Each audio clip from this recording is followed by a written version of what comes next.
નમસ્કાર, સ્વાગત છે આપનું. આપ જોઈ રહ્યા છો ન્યૂઝ 18 ગુજરાતી. હું છું આપની સાથે દીપા શર્મા. બુલેટિનની શરૂઆત કરીએ. ગરમી અંગે હવામાન વિભાગે આગાહી કરી છે. આગામી 7 દિવસ તાપમાન યથાવત રહેશે. 7 દિવસ વાતાવરણ સૂકું રહેવાનું અનુમાન. તાપમાન 39 ડિગ્રી આસપાસ નોંધાયું છે. તો આગામી 7 દિવસ સુધી આ જ પ્રમાણે તાપમાન યથાવત રહેશે તેવી હવામાન વિભાગે આગાહી કરી છે. 7 દિવસ વાતાવરણ સૂકું રહેવાનું અનુમાન છે. તાપમાન 39 ડિગ્રીની આસપાસ નોંધાયું છે અત્યારે, અને એ જ પ્રમાણે ગરમી રહેશે તેવી જાણકારી હવામાન વિભાગ તરફથી અપાઈ છે.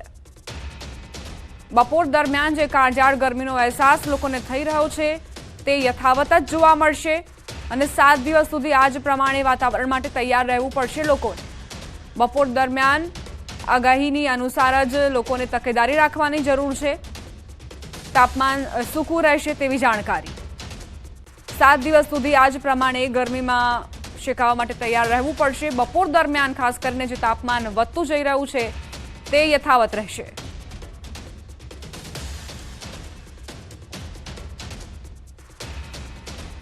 आने वाले अगले 7 दिन तक मौसम ड्राई रहेगा. जो हवा की दिशा था वो उत्तर पश्चिम दिशा में था, और जो ड्राई वेदर की रिपोर्ट हुआ है, जो मैक्सिमम टेम्परेचर रिपोर्ट हुआ है गुजरात रीजन में, वो 40.7 डिग्री सेंटीग्रेड था, जो कि बीबी नगर में रिकॉर्ड हुआ है. હવે આગળ વાત મહાસંગ્રામની.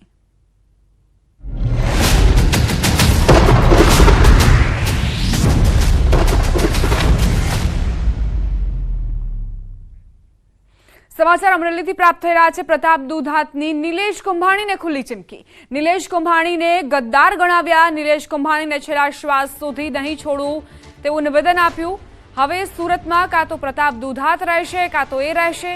કુંભાણી અને તેના ટેકેદારોને જ્યાં છુપાવવું હોય તે છુપાઈ જાય તેવી પણ વાત તેમણે કરી છે. તો પ્રતાપ દુધાત આકરા પાણીએ નિલેશ કુંભાણીને ખુલ્લી ચીમકી આપતા તેઓ જોવા મળ્યા, અને ખૂબ જ રોષ પણ ઠાલવ્યો. તેમણે નિલેશ કુંભાણીને ગદ્દાર પણ ગણાવ્યા છે, અને સાથે જ તેમણે કહ્યું કે છેલ્લા શ્વાસ સુધી તેઓ લડતા રહેશે. હવે સુરતમાં કાં તો પ્રતાપ દુધાત રહેશે કાં તો નિલેશ કુંભાણી તેવી ચીમકી પણ ઉચ્ચારી.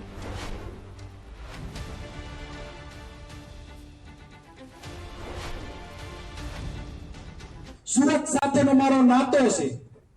હું તમને આ મીડિયા સામે ખાતરી આપું છું કે જીવનમાં મેં આ ખાતરી કોઈને નથી આપી.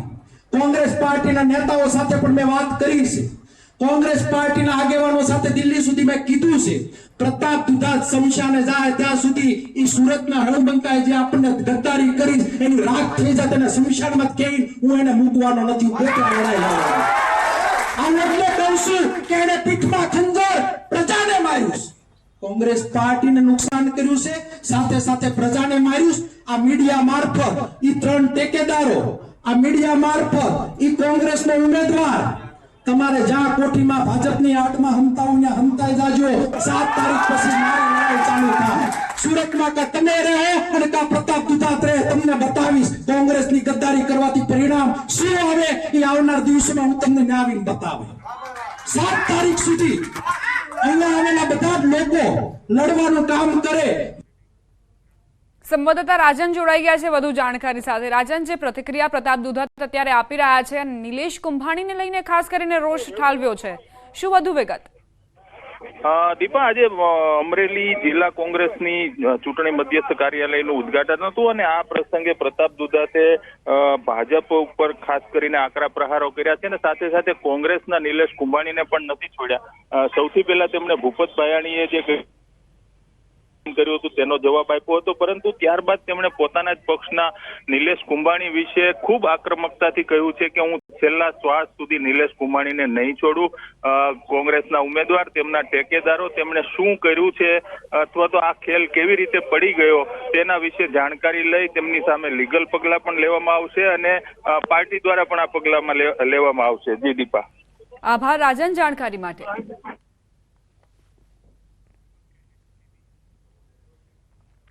ભાજપના ઉમેદવારો મતદારોને રીઝવવા અવનવા પ્રયાસ કરી રહ્યા છે. ભાજપ ઉમેદવાર ધવલ પટેલના ચૂંટણી પ્રચાર માટે એક ગેમનો વિશેષ વિડીયો બનાવવામાં આવ્યો છે.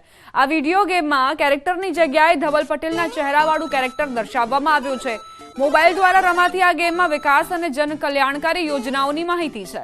ચૂંટણી પ્રચારની આ ગેમ અત્યારે સોશિયલ મીડિયામાં વાયરલ થઈ રહી છે. યુવા અને બાળકોને પણ સ્પર્શે તે હેતુથી બનાવેલી આ ગેમ ચર્ચાનું કેન્દ્ર બની છે.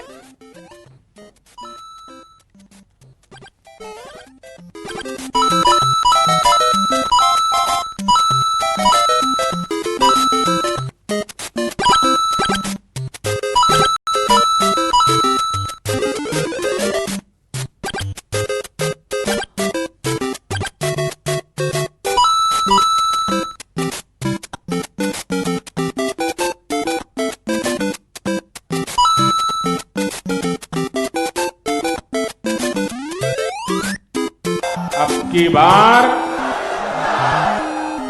बार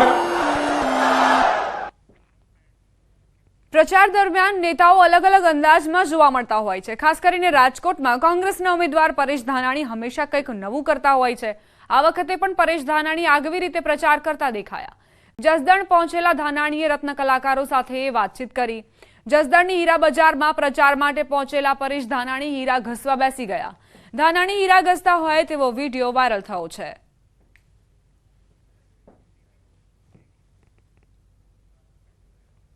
ભરૂચમાં ચૂંટણી ટાણે ઉમેદવારોનો અનોખો અંદાજ જોવા મળ્યો. ચૂંટણી પ્રચાર કરવા નીકળેલા આપના ઉમેદવાર ચૈતર વસાવાનો અનોખો અંદાજ. ચૈતર વસાવા જલેબી તળતા દેખાયા. જંબુસરમાં ચૂંટણી પ્રચાર માટે ગયેલા ચૈતર વસાવા જલેબી તળવા બેઠા ત્યારે કોંગ્રેસ અને આપના કાર્યકર્તાઓએ નારા લગાવ્યા. મતદારોને રીઝવવા માટેના કેવા પ્રયત્નો થઈ રહ્યા છે તેની વધુ એક તસવીર સામે આવી. ચૈતર વસાવા અહીં જલેબી તળવા બેસી ગયા. હવે આ ચૂંટણીની જલેબી તેમને જીત સુધી લઈ જશે કે કેમ તેનો જવાબ તો 4 જૂને જ ખબર પડશે. ચૂંટણી પ્રચારમાં ચૈતર વસાવાનો આ અનોખો અંદાજ. તેમની સાથે આમ આદમી પાર્ટીના કાર્યકર્તાઓ, કોંગ્રેસના કાર્યકર્તાઓ પણ હાજર હતા અને તેમણે જલેબી પર હાથ અજમાવ્યો. જલેબી તળી ચૂંટણીલક્ષી આ જલેબી જુઓ. ચૈતર વસાવા તેની પર હાથ અજમાવી રહ્યા છે અને સાથે જ મતદારોને રીઝવવાનો પ્રયત્ન પણ કરી રહ્યા છે. જલેબી તળતા દેખાયા ચૈતર વસાવા અને તેમની સાથે આમ આદમી પાર્ટી અને કોંગ્રેસના કાર્યકર્તાઓ પણ જોવા મળ્યા.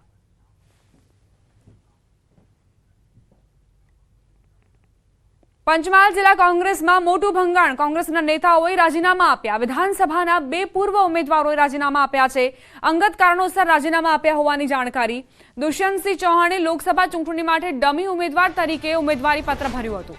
શહેરા વિધાનસભાના ભૂતપૂર્વ ઉમેદવાર દુષ્યંતસિંહ ચૌહાણ અને ગોધરા વિધાનસભાના પૂર્વ ઉમેદવાર રશ્મિકાબેન ચૌહાણ પંચમહાલ જિલ્લા મહિલા મોરચા પ્રમુખ સહિત રાજીનામા ધરી દીધા છે. અંગત કારણોસર રાજીનામું આપતા હોવાનો પ્રદેશ કોંગ્રેસ પ્રમુખ અને જિલ્લા કોંગ્રેસ પ્રમુખને ઈમેલ મારફતે રાજીનામું મોકલ્યું. રશ્મિકાબેન ચૌહાણ ગત વિધાનસભા ચૂંટણીમાં ગોધરા બેઠકના ઉમેદવાર હતા. શહેરા તાલુકા કોંગ્રેસ પ્રમુખ સહિત અન્ય હોદ્દેદારો, સરપંચો અને કાર્યકરો મળી 25 થી વધુએ રાજીનામા ધર્યા. આગામી દિવસોમાં દુષ્યંતસિંહના સમર્થકો પણ મોટી સંખ્યામાં તેઓની સાથે રહેશે. અગાઉ પણ લોકસભાના ઉમેદવાર સામે દુષ્યંતસિંહે નારાજગી વ્યક્ત કરતા પ્રદેશના નેતાઓએ ડેમેજ કંટ્રોલ કર્યું હતું. કોંગ્રેસમાંથી રાજીનામું આપ્યા બાદ દુષ્યંતસિંહ ચૌહાણ અને સમર્થકોનો લોકસભા ચૂંટણી દરમિયાન કઈ તરફ ઝુકાવ રહેશે એની સામે સૌની નજર.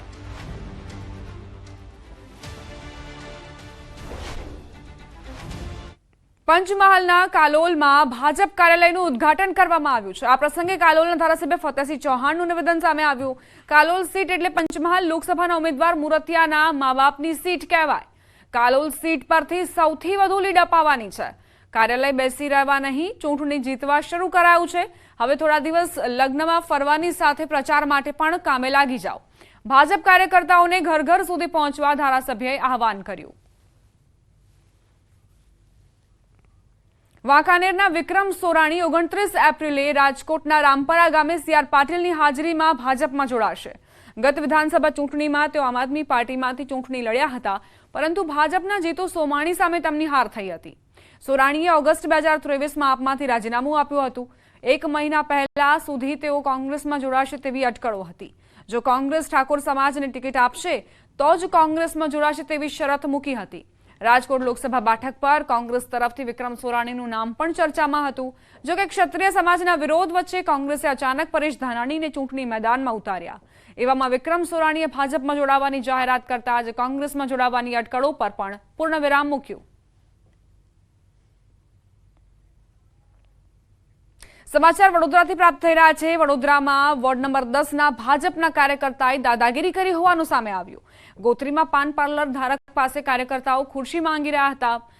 ખુરશી આપી તેમ છતાં પણ ભાજપ કાર્યકર્તા લાલઘુમ થયા હતા. ભાજપના કાર્યકર્તા વિક્રમે દુકાન બંધ કરાવવાની ધમકી પણ આપી હતી. બે કાર્યકર્તાઓ બ્રિજેશ કાપડિયા અને વિક્રમના નામની ઓળખ થઈ હતી. ઘટના બાદ પાન પાર્લરના ધારકને પાલિકાએ ₹2000નો દંડ ફટકાર્યો હતો. ભાજપ કાર્યકર્તા સાથે બબાલ બાદ મહાનગરપાલિકાએ દુકાન પાસેનું ગેરકાયદે દબાણ દેખાતા અનેક સવાલ ઉઠી રહ્યા છે.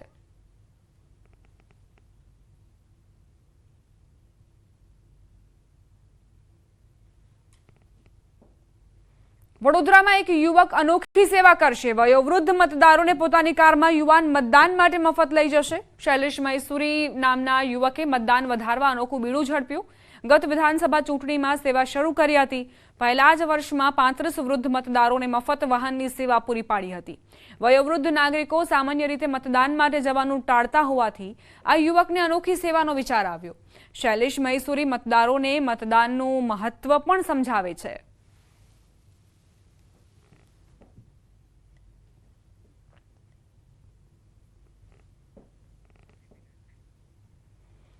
અમદાવાદના ગોદરેજ ગાર્ડન સિટી રોડ પર સ્થિત પ્રહલાદ પાર્ક સોસાયટીના રહીશોએ વિરોધ કર્યો. સોસાયટીમાં પાણીની અસુવિધાના કારણે લોકો પરેશાન જોવા મળ્યા. લીકેજના કારણે છેલ્લા 5 દિવસથી પાણી વિતરણ નથી કરાયું. સોસાયટીના આગળના ભાગમાં મોટા ખાડાથી પણ લોકો પરેશાન છે. વારંવાર સ્થાનિકોએ સમસ્યા અંગે રજૂઆત કરી છતાં અધિકારીઓ સાંભળવા તૈયાર નથી. લીકેજનું રિપેરિંગ કરવા કોઈ કર્મચારીને પણ મોકલવામાં નથી આવતા. પરિણામે સ્થાનિકોએ કોર્પોરેશન હાય હાયના નારા લગાવી પોતાનો રોષ ઠાલવ્યો.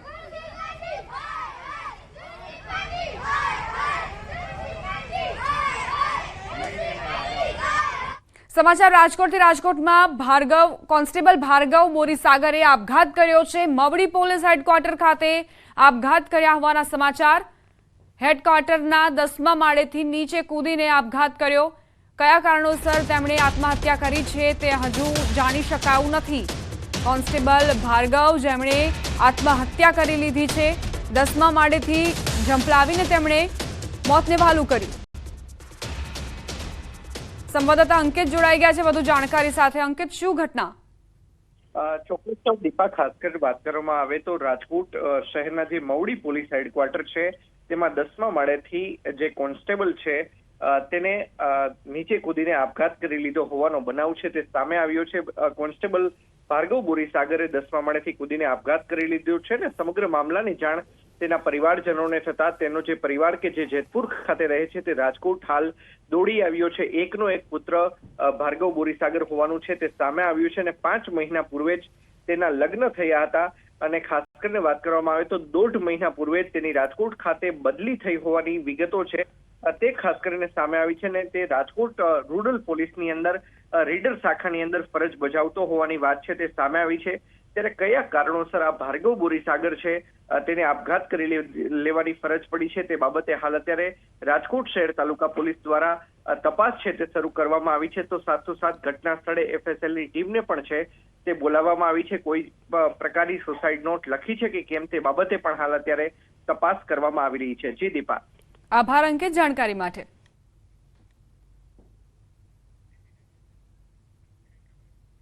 રાજકોટની BA ડાંગર હોમિયોપેથી કોલેજ નકલી સ્ટાફના આક્ષેપ સાથે વિવાદમાં આવી છે. કોલેજના સંચાલક જનક મહેતાએ આ મામલે સ્પષ્ટતા આપી.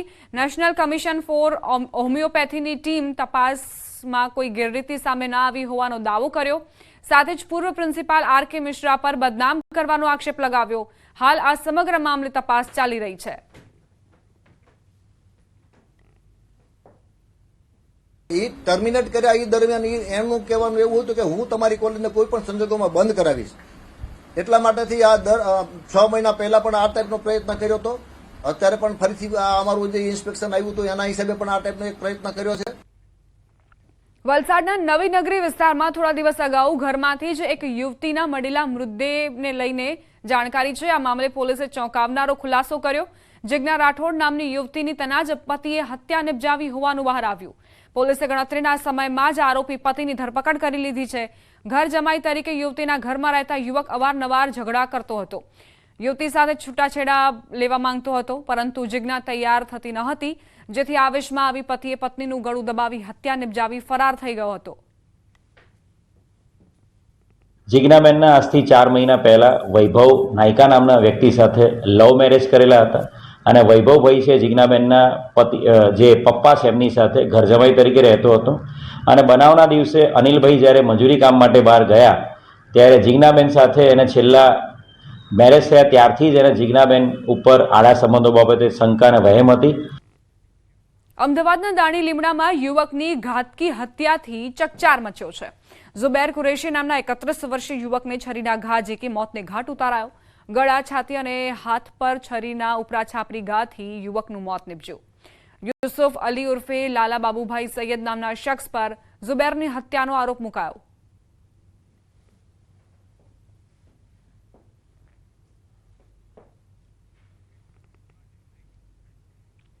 મહત્વપૂર્ણ સમાચાર પ્રાપ્ત થઈ રહ્યા છે. સીઆર પાટીલ પોરબંદર પહોંચ્યા. પોરબંદર લોકસભાના આગેવાનો સાથે બેઠક યોજવામાં આવશે. લોકસભા ચૂંટણીને લઈને આગેવાનો સાથે મહત્વની ચર્ચા કરવામાં આવશે. પોરબંદરમાં બેઠક પૂર્ણ કર્યા બાદ ભરૂચ જવા રવાના થશે. તો સીઆર પાટીલ જે પોરબંદરમાં પહોંચ્યા છે અને અહીં બેઠકોનો દોર પણ જોવા મળશે, જેમાં તમામ આગેવાનો સાથે ચર્ચા કરવામાં આવશે. પોરબંદરમાં જોરશોરથી પ્રચાર કરવામાં આવી રહ્યો છે. મનસુખ માંડવિયા અહીં તમામ ગામડાઓમાં પહોંચીને પ્રચાર પ્રસાર કરી રહ્યા છે અને ભાજપ માટે મત માંગી રહ્યા છે, પોતાની માટે મત માંગી રહ્યા છે.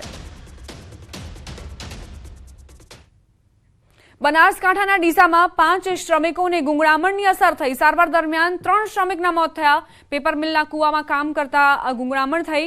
એક શ્રમિકને બચાવવા જતા અન્ય શ્રમિકો પણ ગુંગળામણનો ભોગ બન્યા.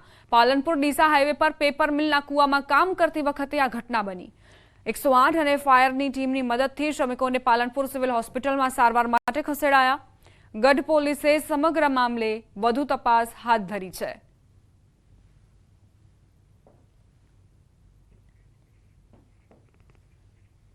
સમાચાર વડોદરાથી પ્રાપ્ત થઈ રહ્યા છે. સ્વિમિંગ પુલ બહાર મહિલા સ્વિમરનું મોત. વડોદરાના સરદારબાગ સ્વિમિંગ પુલની ઘટના. સ્વિમિંગ દરમિયાન ગભરામણ થતા તબિયત લથડી. સ્થળ પર હાજર લોકોએ સીપીઆર આપીને મદદ કરી. ખાનગી હોસ્પિટલમાં સારવાર દરમિયાન મહિલાનું મોત નીપજ્યું. 58 વર્ષીય ચેતનાબેન પટેલ પરિવાર સાથે આવ્યા હતા સ્વિમિંગ કરવા માટે.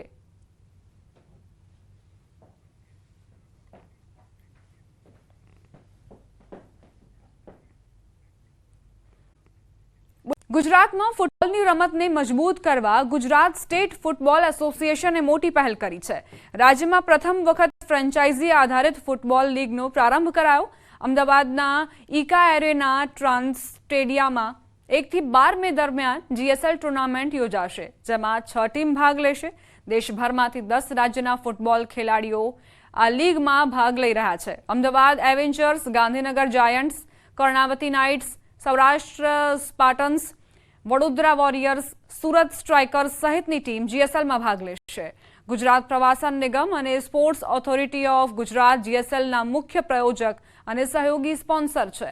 ફૂટબોલ ટુર્નામેન્ટની ફાઇનલ મેચ 12 મે યોજાશે. ત્યારે જીએસએલ ટ્રોફીનું રાજ્યસભાના સાંસદ અને ગુજરાત સ્ટેટ ફૂટબોલ એસોસિએશનના પ્રમુખ પરિમલ નથવાણીના હસ્તે અનાવરણ કરાયું. ટ્રોફીના અનાવરણ કાર્યક્રમમાં ફૂટબોલ એસોસિએશનના અન્ય હોદ્દેદારો પણ હાજર રહ્યા. જીએસએલથી ગુજરાતના ફૂટબોલ ખેલાડીઓને સમૃદ્ધ અનુભવ અને એક્સપોઝર મળવાનો પરિમલ નથવાણીએ આશાવાદ વ્યક્ત કર્યો. ફૂટબોલ આપણે હજી બી ગુજરાતમાં એનો વ્યાપ ઘણો કરવાની જરૂર છે અને અમારી ટીમ આખી મોડરાજ સર ને જેટલી અમારી એસોસિએશનના લોકો છે એ ફૂટબોલ માટે જેટલું કામ કરે છે એમને પ્રોત્સાહન આપવા માટે અને પ્લેયરને આગળ લાવવા માટે મને લાગે છે કે આ શરૂઆત છે. કારણ કે દર વખતે આપણે જોઈએ છે વેસ્ટ બેંગાલ હોય, કેરેલા હોય, એ બધા લોકો ફૂટબોલમાં આગળ છે, પણ ગુજરાતનું નામ હજી આવતું નથી. બાકી ગુજરાત દરેક જગ્યાએ આગળ છે, પરંતુ ફૂટબોલમાં મને લાગે છે કે આપણે શરૂઆત છે. એટલે આપ સૌનો સાથ હશે તો આપણે ફૂટબોલને આગળ લઈ જશું. અને અત્યારે જે 6 ટીમ આવી છે એને 12 ટીમ કેવી રીતે બનાય? 12 ટીમ ત્યારે બનશે કે જ્યારે પાસે પ્લેયર હશે અને જ્યાં સુધી ફ્રેન્ચાઇઝી આવશે ત્યારે જ આપણે ફૂટબોલનું પ્રમોશન પ્રોપરલી કરી શકશું. અને મીડિયાના ટીમ લોકોને અને ઓનરોને બધાને હું રિક્વેસ્ટ કરીશ કે ખાલી એક શરૂઆત કરવાની પૂરતું નથી, પરંતુ ફૂટબોલને પ્રમોટ કેવી રીતે કરવાનું પોતાના લેવલથી એ બધાએ હવે રેગ્યુલર કરવું જોશે અને એક રિવ્યૂ કરવું પડશે કે ફૂટબોલને આપણે કઈ રીતે આગળ લઈ જઈએ.